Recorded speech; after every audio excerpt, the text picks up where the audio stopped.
Di balik rumah megah dan pesta keluarga yang terlihat sempurna, terkadang tersimpan pengkhianatan yang sunyi.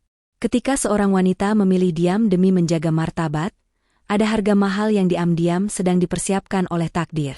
Ini bukan sekadar kisah tentang mobil mewah dan harta, melainkan tentang bagaimana kesombongan bisa meruntuhkan segalanya, perlahan, kejam, dan tanpa ampun. Assalamualaikum warahmatullahi wabarakatuh. Kisah ini terinspirasi berdasarkan kisah nyata. Nama, tempat dan karakter telah diubah demi menjaga privasi semua pihak. Segala bentuk kesamaan dan kejadian sebenarnya hanya kebetulan semata. Tonton sampai selesai karena sangat menguras emosi. Jangan lupa juga tekan tombol like dan subscribe. Baiklah, begini ceritanya. Suasana di kediaman utama keluarga Pak Raharjo siang itu terasa begitu hangat, namun sekaligus megah. Rumah besar berarsitektur kolonial modern itu dipenuhi oleh gelak tawa dan aroma masakan lezat yang menguar dari ruang tengah. Ini adalah agenda rutin bulanan, acara kumpul keluarga besar. Mobil-mobil mewah berderet rapi di halaman luas. Di dalam rumah, para paman, bibi, dan sepupu sedang menikmati hidangan prasmanan.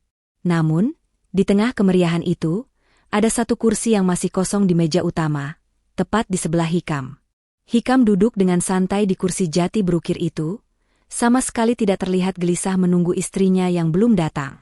Pria itu justru sibuk menikmati potongan daging sapi wagyu di piringnya. Ia mengenakan kemeja batik sutra yang licin dan jam tangan emas mencolok, berusaha keras untuk terlihat sepadan dengan keluarga besar istrinya yang memang konglomerat asli.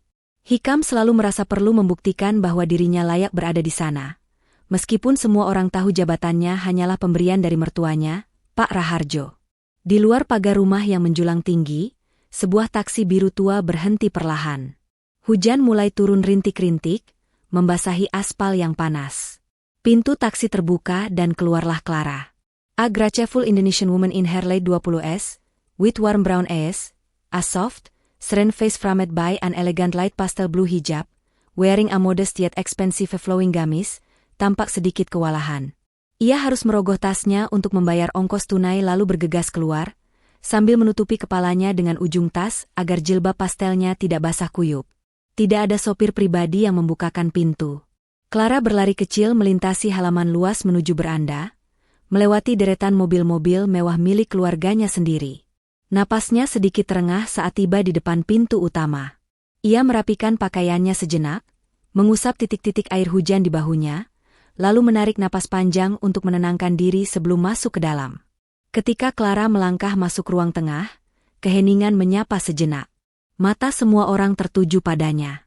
Wajahnya tampak lelah. Ia berjalan mendekati meja utama tempat ayahnya, Pak Raharjo, duduk di ujung meja. Naluri seorang ayah langsung bekerja mendeteksi ketidakberesan. Pak Raharjo meletakkan sendoknya perlahan, menciptakan denting halus yang terdengar nyaring. Ia menatap Clara, lalu beralih menatap Hikam yang masih asyik mengunyah. Pak Raharjo berdaham pelan. Dengan suara baritonnya yang tenang, ia bertanya mengapa Clara datang terlambat dan mengapa putrinya terlihat basah kuyup seolah baru saja turun dari kendaraan umum.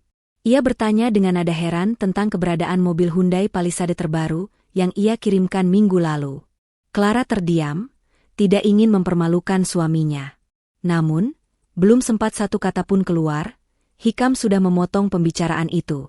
Dengan nada yang sangat santai dan tanpa rasa bersalah sedikit pun, Hikam menjawab lantang bahwa mobil Palisade itu sekarang ada di tangan ibunya, Ibu Ratna. Ia menjelaskan bahwa ibunya lebih membutuhkan mobil besar dan mewah itu untuk keperluan arisan agar tidak dipandang rendah. Dan Clara yang berhijab seharusnya cukup menggunakan taksi online saja karena lebih praktis. Ruangan itu seketika menjadi senyap. Namun, reaksi Pak Raharjo sungguh di luar dugaan Hikam. Ayah Clara itu tidak menggebrak meja, tidak berteriak. Pak Raharjo hanya terdiam sejenak, menatap menantunya lekat-lekat seolah sedang mengamati seekor serangga yang aneh. Lalu, sebuah senyuman tipis terbit di bibirnya. Ia mengangguk-angguk pelan, seolah memahami logika sesat Hikam. Pak Raharjo kemudian berkata dengan nada datar bahwa ia menghargai kejujuran Hikam.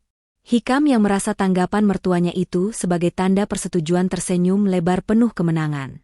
Di balik meja makan yang tertutup taplak meja sutra itu, Tangan Pak Raharjo bergerak perlahan mengambil ponsel pintarnya dari saku celana. Tanpa melihat layar, jarinya langsung mengetikkan sebuah perintah singkat kepada kepala keamanan dan tim operasional perusahaannya. Satu kalimat perintah untuk mengaktifkan protokol penarikan aset. Pesan itu terkirim dalam hitungan detik. Pak Raharjo meletakkan kembali ponselnya, mengambil cangkir kopinya, dan menyesapnya dengan nikmat. Matanya menatap Clara dengan lembut, mengirimkan sinyal tanpa suara bahwa sang ayah sudah mengambil alih kendali. Sementara itu, di belahan kota yang lain, suasana kontras terjadi di sebuah pusat perbelanjaan elit. Langit mendung tidak menghalangi niat Ibu Ratna untuk memamerkan mainan barunya. Di area drop-off lobi utama yang megah, sebuah Hyundai Palisade berwarna hitam mengkilap terparkir sengaja menyerong. Ibu Ratna berdiri di samping mobil itu dengan dagu terangkat tinggi. Ia mengenakan pakaian bermerek yang warnanya bertabrakan demi menunjukkan logo jenama semata. Di sekelilingnya, 5 orang teman arisannya berdiri. Dengan suara yang sengaja dikeraskan, ia bercerita bahwa mobil nan gagah ini adalah hadiah spesial dari putra kesayangannya, Hikam. Ia membual bahwa bisnis Hikam sedang roket tajam, sehingga mampu membelikannya mobil seharga hampir 1 miliar rupiah secara tunai. Ia menepuk-nepuk kap mesin mobil itu seolah sedang menepuk pundak anaknya sendiri, membanggakan betapa nyamannya kursi di dalam. Ia sama sekali tidak menyebut nama Clara. Teman-temannya memberikan pujian-pujian palsu yang membuat hidung Ibu Ratna semakin kembang kempis. Ia bahkan sempat menyindir salah satu temannya yang hanya diantar menggunakan mobil sedan tua. Puas dengan sesi pamer itu, Ibu Ratna akhirnya memutuskan untuk menyudahi pertemuan. Ia membuka pintu mobil, masuk ke dalam kabin yang dingin dan harum kulit baru. Dengan penuh percaya diri, Ibu Ratna menekan tombol start-stop engine. Namun, disinilah mimpi buruk itu dimulai. Bukannya suara mesin halus yang menyala, mobil itu justru mengeluarkan bunyi, biip, panjang yang menyakitkan telinga. Panel instrumen di dashboard berubah menjadi merah total. Belum sempat Ibu Ratna memahami apa yang terjadi, sebuah suara otomatis dari sistem komputer mobil terdengar lantang melalui speaker premium. Suara itu dingin, datar, dan robotik, peringatan keamanan telah diaktifkan. Aset terdeteksi digunakan oleh pihak yang tidak berwenang. Sistem mesin telah dikunci secara permanen oleh administrator. Ibu Ratna panik. Ia mencoba menekan tombol start berkali-kali dan memukul setir kemudi. Tetapi mobil itu tetap mati total. Wajahnya mulai pucat. Situasi menjadi semakin memalukan ketika sistem keamanan mobil memicu klakson untuk berbunyi secara ritmis sebagai tanda bahaya pencurian. Suara klakson yang keras itu menarik perhatian semua orang. Jauh di lobi mall, Ibu Ratna merasa 3 menit itu seperti 3 tahun. Ia bisa melihat teman-temannya mulai mengeluarkan ponsel mereka bukan untuk menolong, tapi untuk merekam kejadian konyol itu. Ia berteriak-teriak minta tolong, tapi suaranya teredam. Ia menangis histeris. Riasan matanya luntur menjadi cairan hitam yang meleleh di pipinya. Ketika akhirnya kunci pintu terbuka otomatis dengan bunyi klik yang keras, Ibu Ratna tidak punya pilihan lain karena dari kejauhan. Sebuah truk derek towing berwarna oranye cerah dengan logo perusahaan besar Pak Raharjo sudah memasuki area lobi, membelah kerumunan orang. Petugas yang turun dari truk itu adalah 2 orang petugas keamanan berseragam safari hitam yang berbadan tegap dan berwajah tegas. Mereka berjalan lurus menuju mobil Ibu Ratna, membawa map berisi dokumen legal penyitaan aset. Saat itulah Ibu Ratna menyadari bahwa ini bukan sekadar kerusakan mesin biasa. Ini adalah serangan balik dan ia sedang berada di garis depan medan perang, tanpa senjata apapun selain gengsinya yang sudah hancur lebur. Ibu Ratna yang merasa harga dirinya diinjak-injak seketika meledak amarahnya. Ia mencengkeram setir mobil sekuat tenaga, menolak untuk beranjak. Dengan suara melengking yang pecah, ia berteriak bahwa mobil itu adalah milik anaknya, Hikam. Petugas keamanan itu tidak terpancing emosi. Ia mengeluarkan map plastik berisi surat kuasa penarikan aset, menjelaskan dengan suara lantang bahwa kendaraan tersebut terdaftar sebagai inventaris operasional PT Raharjo Sentosa dan sedang disalahgunakan. Karena Ibu Ratna terus memberontak dan menolak turun, petugas keamanan akhirnya mengambil tindakan tegas sesuai prosedur. Mereka berdua dengan cekatan melepaskan cengkeraman tangan Ibu Ratna dari setir. Ibu Ratna meronta-ronta, tetapi dalam hitungan detik, ia berhasil dikeluarkan dari mobil. Ia terhuyung-huyung dan hampir jatuh. Petugas derek dengan cepat memasang pengait dan menarik mobil besar itu naik ke atas bak truk. Ibu Ratna berlari mengejar, memukuli badi truk sambil menangis meraung-raung. Truk itu perlahan bergerak menjauh, membawa serta simbol status sosialnya. Ibu Ratna tertinggal sendirian di tengah jalan. Rambutnya yang tadi disasak tinggi kini berantakan. Orang-orang di sekitarnya sibuk mengunggah video kejadian itu ke media sosial. Salah satu teman arisan Ibu Ratna berjalan mendekat dengan senyum sinis. Menyuruh Ibu Ratna untuk memesan ojek online saja, karena sepertinya mobil anaknya sedang ada urusan bisnis. Kembali ke kediaman Pak Raharjo, suasana pesta masih berlangsung dengan tenang. Tiba-tiba ponsel Hikam yang tergeletak di atas meja bergetar hebat diiringi nada dering lagu dangdut yang volumenya disetel maksimal. Hikam menyambar ponselnya, melihat nama ibu di layar. Ia tersenyum lebar. Namun, senyum di wajah Hikam lenyap dalam sekejap mata. Suara yang keluar dari seberang sana adalah teriakan histeris yang diselingi tangisan pilu. Wajah Hikam berubah drastis dari merah padam karena malu menjadi pucat pasi karena marah. Ia mendengarkan laporan ibunya, menyimpulkan bahwa ini adalah ulah Clara. Kemarahannya memuncak. Hikam membanting sendoknya ke piring hingga menimbulkan bunyi nyaring. Ia berdiri mendadak. Dengan mata melotot, Hikam menunjuk wajah Clara, membentak istrinya di depan puluhan kerabat yang hadir. Ia menuduh Clara sebagai istri durhaka yang tega mempermalukan mertuanya sendiri. Hikam berteriak bertanya apa yang sudah dilakukan Clara sampai mobil itu ditarik orang. Namun sebelum Clara sempat membuka mulut untuk membela diri, sebuah suara bariton menginterupsi. Pak Raharjo berdiri dari kursi utamanya. Gerakannya pelan, namun memiliki aura yang membuat semua orang menahan napas. Ia hanya mengangkat satu tangannya sedikit, memberi isyarat agar Hikam diam. Ajaibnya, Hikam yang sedang berapi-api itu terdiam. Pak Raharjo berjalan memutari meja. Ia berhenti tepat 2 langkah di depan Hikam, menatap mata pria muda itu dengan sorot mata yang tajam dan menusuk. Pak Raharjo berkata dengan nada datar bahwa mobil itu ditarik, karena pemilik aslinya, yaitu perusahaan memutuskan bahwa pemakainya saat ini tidak layak. Pak Raharjo melanjutkan ucapannya, meminta kunci mobil sedan dinas yang dipakai Hikam. Dengan ketenangan yang mematikan, Pak Raharjo memberitahu Hikam sebuah fakta baru, mobil itu adalah fasilitas untuk karyawan.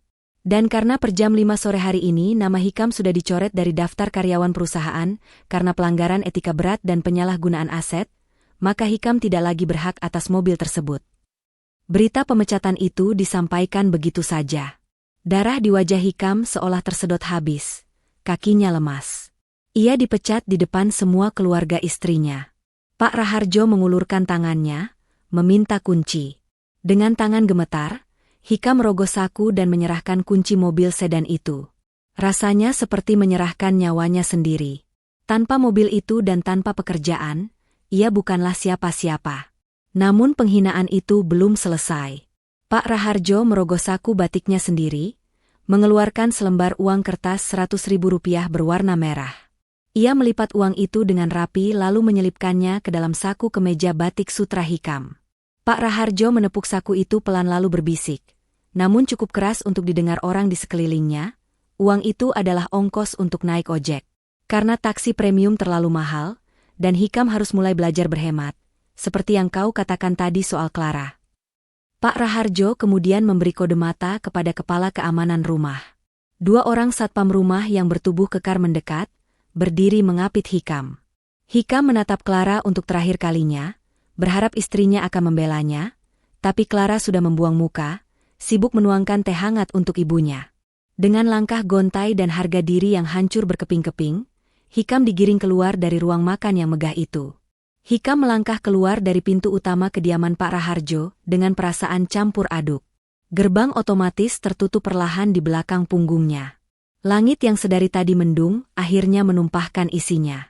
Hujan turun deras dan dingin. Hikam buru-buru berteduh di bawah pohon. Kemeja batik sutra mahalnya kini basah dan menempel di kulit. Ia merogoh saku celananya dengan panik, mencoba membuka aplikasi ojek online, hanya untuk menyadari bahwa nomornya sudah diblokir dari akses masuk kompleks. Ia terpaksa berjalan kaki 2 kilometer menuju gerbang utama. Saat ia berjalan tertatih-tatih menembus badai, sebuah sorot lampu mobil yang sangat terang menyinari punggungnya. Mobil itu melambat saat mendekatinya. Itu adalah sebuah SUV besar berwarna putih mutiara, unit yang benar-benar baru dengan plat nomor masih merah. Hikam menoleh. Di kursi pengemudi duduk Pak Raharjo, santai dan kering. Di sebelahnya duduk Clara. A graceful Indonesian woman in her late 20s, with warm brown eyes, a soft, serene face framed by an elegant light pastel blue hijab, wearing a modest yet expensive flowing gamis, sedang memegang cangkir minuman panas. Saat mobil itu melintas pelan tepat di samping Hikam, ia menatap lekat-lekat wajah istrinya. Harapan itu hancur. Clara menatap lurus ke depan. Tatapannya kosong. Seolah Hikam hanyalah tiang listrik atau tong sampah. Mobil itu melaju. Bannya melindas genangan air yang cukup dalam, menyipratkan lumpur coklat pekat tepat ke celana bahan Hikam yang sudah basah. 1 jam kemudian, Hikam akhirnya sampai di rumah kontrakannya. Tubuhnya menggigil hebat. Di sofa ruang tamu, Ibu Ratna duduk meringkuk, juga basah kuyup. Melihat Hikam pulang dengan keadaan yang sama menyedihkannya, Ibu Ratna bukannya bertanya kabar melainkan langsung berdiri dan meledak dalam amarah. Ia menunjuk-nunjuk wajah Hikam, berteriak menanyakan di mana tanggung jawab Hikam sebagai anak laki-laki. Ia menyalahkan Hikam yang tidak becus mengurus istri. Hikam yang sudah lelah fisik dan mental tidak tahan lagi.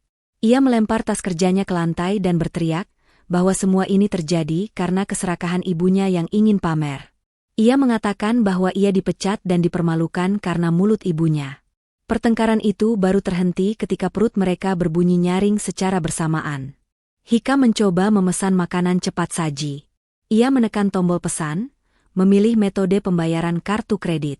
Namun, alih-alih notifikasi pesanan diterima, sebuah pesan error berwarna merah muncul di layar, transaksi gagal, pembayaran ditolak oleh bank penerbit.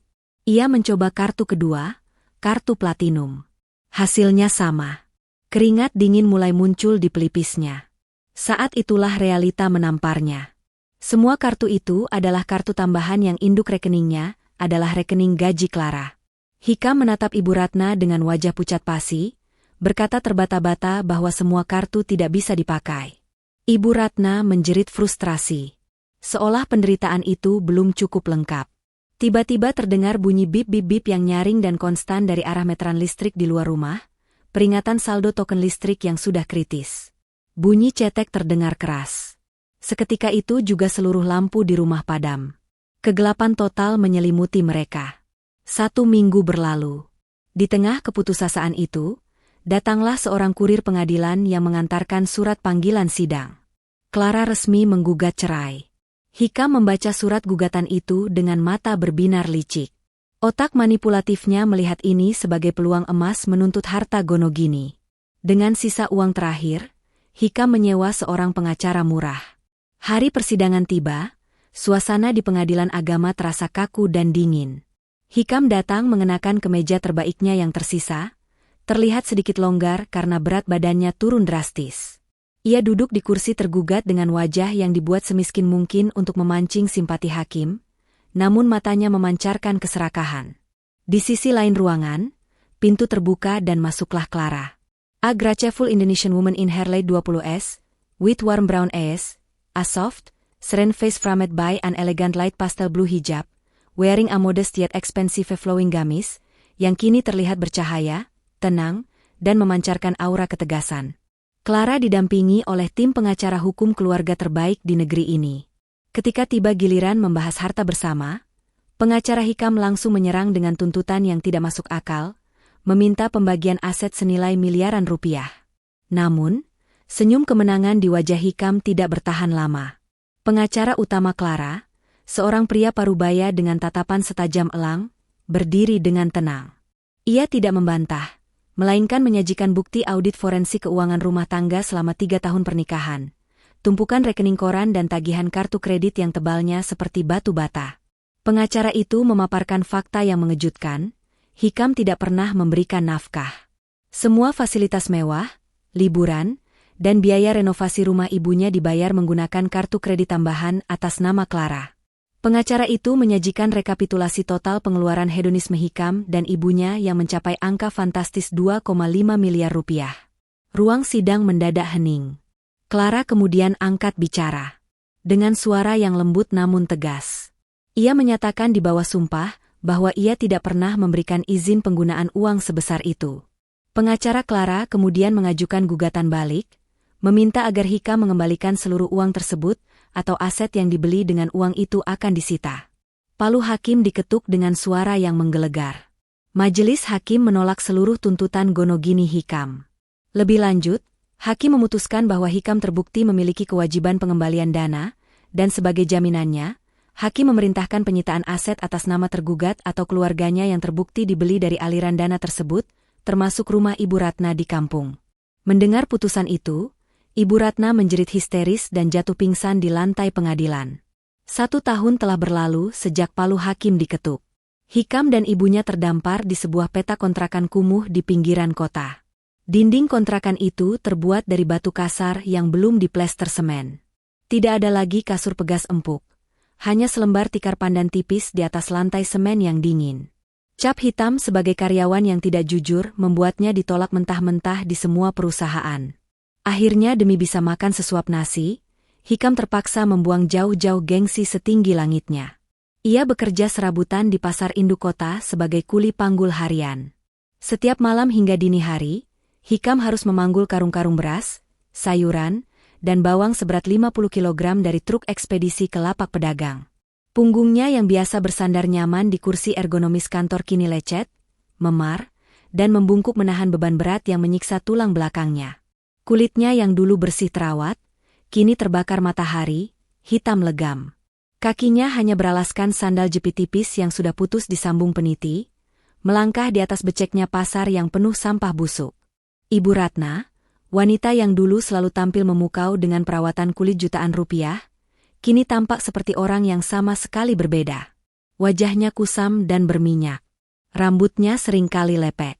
Setiap hari, Ibu Ratna harus bangun sebelum azan subuh berkumandang untuk mulai bekerja sebagai buruh cuci gosok bagi tetangga-tetangganya yang rata-rata adalah buruh pabrik. Tangan halusnya yang dulu hanya memegang cangkir teh porselen, kini menjadi kasar, kapalan, dan pecah-pecah akibat terkena detergen murah yang panas di kulit.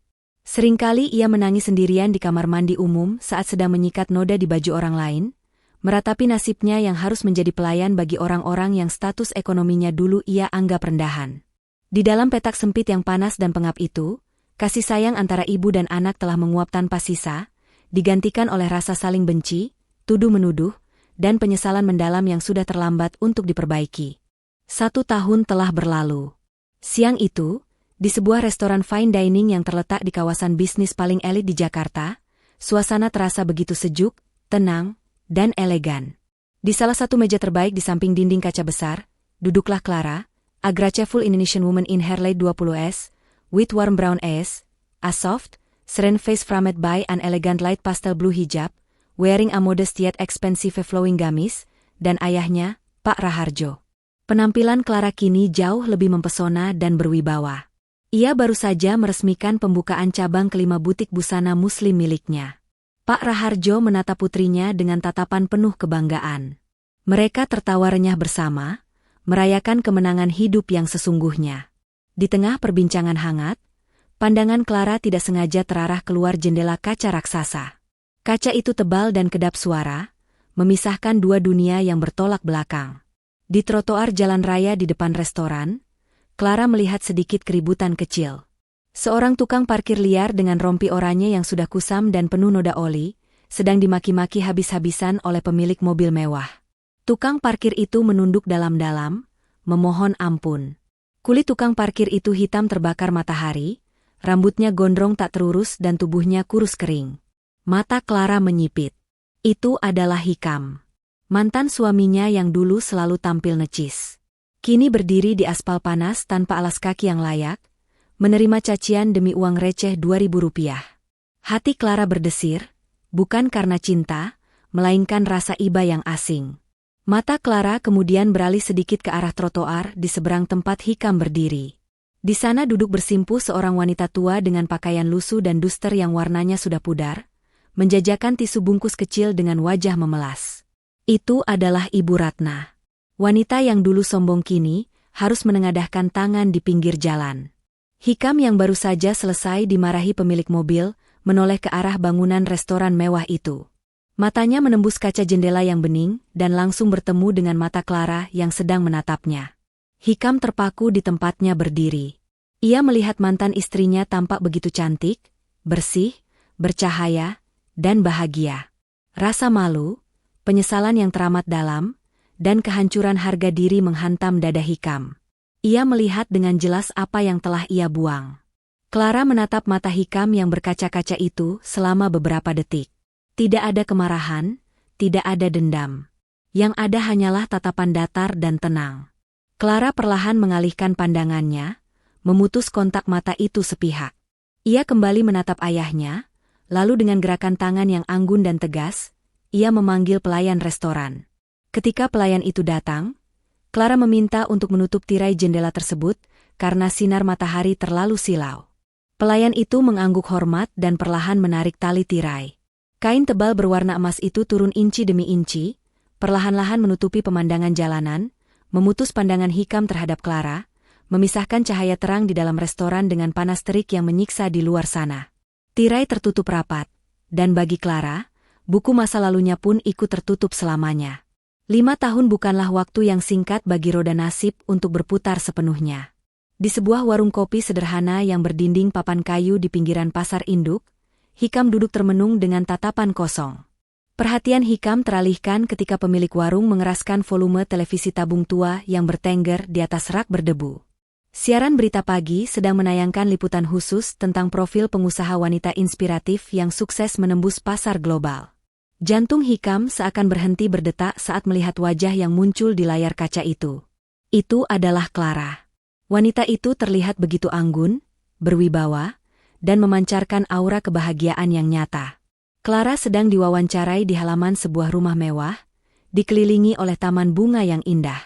Kamera kemudian menyorot sosok di sebelah Clara. Seorang pria gagah dengan senyum ramah dan tatapan teduh sedang menggendong seorang anak laki-laki kecil yang lucu. Pria itu adalah suami baru Clara, seorang arsitek ternama yang dikenal religius dan sangat menyayangi keluarganya. Dalam wawancara itu, Clara bercerita bahwa kesuksesannya tidak lepas dari dukungan doa suaminya yang sekarang. Tidak ada sedikit pun penyebutan nama Hikam. Hikam merasakan sesak yang luar biasa di dadanya. Penyesalan itu datang seperti ombak besar yang menghantam karang, menenggelamkannya. Ia menyadari bahwa hukuman terberat bukanlah kemiskinan, melainkan kesadaran bahwa ia pernah memiliki berlian di genggamannya, namun ia membuangnya demi sebuah batu kali yang ia kira emas. Kini ia harus menghabiskan sisa hidupnya dengan memandang kebahagiaan orang lain dari kejauhan. Hikam berjalan gontai dari warung kopi, meninggalkan karung bawang yang seharusnya ia angkut, dan kembali ke kontrakan kumuh itu. Hujan rintik yang tadi menyamarkan air matanya kini berhenti, digantikan oleh panas terik yang menyengat. Ia membuka pintu kayu lapuk dan mendapati ibunya, Ibu Ratna, terbaring di atas tikar pandan. Mata Ibu Ratna yang lumpuh itu menatap langit-langit, namun pandangannya kosong. Ketika Hikam masuk, Ibu Ratna berusaha mengeluarkan suara, hanya erangan pilu yang keluar dari mulutnya yang sedikit miring akibat stroke. Hikam tahu ibunya ingin bertanya apa yang ia lihat di warung kopi. Hikam tidak berkata apa-apa. Ia hanya mengambil handuk kotor dan menyeka keringat di dahi ibunya. Saat itu, pandangan mereka bertemu. Bukan lagi tatapan kasih sayang atau bahkan amarah, melainkan tatapan pengakuan pahit. Mereka berdua sama-sama tahu, mereka telah menghancurkan satu sama lain, dan kini mereka terperangkap dalam penjara sempit yang penuh penyesalan ini. Penyesalan Hikam bukanlah karena Clara bahagia, tetapi karena ia tidak bisa lagi mencicipi kebahagiaan itu. Ia membuang berlian itu, dan ia tahu, itu adalah kesalahan abadi. 2 tahun setelah wawancara di televisi itu, yayasan sosial yang didirikan Clara semakin berkembang pesat. Yayasan yang berfokus pada pemberdayaan wanita yang menjadi korban penelantaran rumah tangga kini memiliki kantor pusat yang megah, didirikan di atas tanah yang dulunya adalah salah satu aset Hikam yang disita untuk menutupi utang. Hari itu, Clara sedang meninjau sesi konseling kelompok. A graceful Indonesian woman in her late 20s, with warm brown eyes, a soft, serene face framed by an elegant light pastel blue hijab, wearing a modest yet expensive flowing gamis, duduk di tengah ruangan, mendengarkan dengan penuh empati saat seorang wanita muda menceritakan kisah pahitnya. Clara tidak lagi hanya sekadar pengusaha sukses. Ia telah menjadi mentor, simbol ketahanan, dan bukti nyata bahwa keadilan ilahi akan selalu menemukan jalannya. Di tangannya, ia memegang sebuah pulpen yang dulu pernah menjadi barang remeh di meja Hikam. Pulpen itu kini diukir dengan tulisan, mandiri dan tangguh. Beberapa tahun lagi berlalu. Hikam telah berusia 40-an, namun tubuhnya terasa seperti pria tua renta. Setelah Ibu Ratna meninggal dunia setahun yang lalu, Hikam hidup sepenuhnya sendirian. Ia tidak lagi bekerja di pasar yang terlalu berat untuk punggungnya yang rapuh. Kini, ia menjadi petugas kebersihan harian di sebuah terminal bus antar kota. Pekerjaannya adalah menyapu lantai beton yang kotor dan membersihkan toilet umum yang bau. Pagi itu, saat ia sedang menyikat noda di dinding toilet, ia menemukan selembar uang 100 ribuan rupiah yang basah. Sama persis dengan uang yang pernah diselipkan Pak Raharjo ke sakunya bertahun-tahun lalu. Hikam memungut uang itu. Bukan lagi rasa marah, yang ada hanya kelelahan yang luar biasa. Ia menyadari bahwa takdirnya telah ditetapkan. Ia diizinkan hidup, tetapi hanya untuk terus membayar sisa-sisa kesombongan dan kesalahan masa lalunya, sendirian, di sudut paling gelap dan kotor dari kehidupan yang dulu ia injak-injak. Siang yang cerah menyelimuti Yayasan Sosial Clara. Gedung itu berdiri megah, mencerminkan tujuan mulia di baliknya. Tanah di mana yayasan itu berdiri, dulunya adalah aset Hikam yang disita untuk menutupi utang, kini menjadi mercusuar harapan. Di kantor utama, Clara duduk di meja kerjanya. Jendela besar menampilkan pemandangan kota yang ramai. Di tangannya, ia memutar-mutar pulpen yang dulu pernah menjadi barang remeh di meja Hikam, kini terukir indah dengan tulisan, mandiri dan tangguh. Pulpen itu bukan sekadar pena, melainkan simbol perjalanannya dari korban penindasan menjadi wanita yang memberdayakan. Ia tersenyum kecil, bukan karena kepuasan atas kehancuran Hikam, tetapi karena rasa syukur atas kekuatan yang ia temukan. Ia menyadari bahwa penderitaan yang ia alami telah menghasilkan kebaikan yang jauh lebih besar bagi banyak wanita lain. Ia menekan tombol interkom, memanggil asistennya untuk menjadwalkan pertemuan dengan dewan direksi sore itu. Sore itu, di terminal bus yang kotor dan berisik, Hikam sedang menyapu lantai beton, bau pesing dan debu menempel di pakaian dinasnya yang lusuh. Ia bekerja dengan gerakan mekanis, tanpa emosi, hanya berfokus pada tugasnya yang menjijikan. Tiba-tiba, sebuah bus antar kota besar dengan ket baru berwarna cerah berhenti di jalur keberangkatan. Di badan bus itu, terpampang jelas stiker iklan besar. Wajah Clara, tampak cantik dan tersenyum, dengan logo yayasan sosialnya yang bertuliskan, Yayasan Clara, berdaya, mandiri, dan tangguh. Di bawah foto Clara, terdapat logo perusahaan milik Pak Raharjo sebagai sponsor utama. Hikam menghentikan sapunya. Ia menatap wajah mantan istrinya di iklan bus itu, begitu dekat, namun seolah terpisah oleh miliaran tahun cahaya. Ia tidak hanya melihat Clara yang bahagia dan sukses, tetapi juga namanya yang kini menjadi merek kebaikan, didukung oleh kekuasaan yang dulu ia coba manfaatkan. Ini adalah pengingat terakhir dan paling tajam. Keberadaannya kini hanya setitik kotoran yang disingkirkan oleh proyek kebaikan yang dibangun oleh wanita yang dulu ia injak-injak. Malam kembali menyelimuti petak kontrakan Hikam. Di atas tikar pandan, ia berbaring sendirian, menatap langit-langit tanpa suara. Setelah kepergian ibunya, keheningan di rumah itu terasa lebih memekakan daripada pertengkaran mereka dulu. Ia merogoh saku celana kerjanya yang baru saja dicuci, mengeluarkan uang 100 ribu rupiah yang ia temukan pagi tadi. Uang itu lecek, basah, dan berbau detergen murah. Ia memegang uang itu, mengingat bisikan Pak Raharjo bertahun-tahun lalu. Ia tahu uang ini tidak akan mengubah takdirnya, tidak akan mengembalikan masa lalunya. Ini hanyalah sisa-sisa ejekan takdir. Hikam memejamkan mata. Tidak ada mimpi indah. Hanya bayangan Clara yang tersenyum bahagia di iklan bus tadi. Penyesalan adalah teman tidurnya yang abadi. Ia menghabiskan sisa malam itu, sendirian, menyadari bahwa kehidupan mewahnya telah berakhir bukan dengan gemuruh, melainkan dengan keheningan yang dingin dan pahit.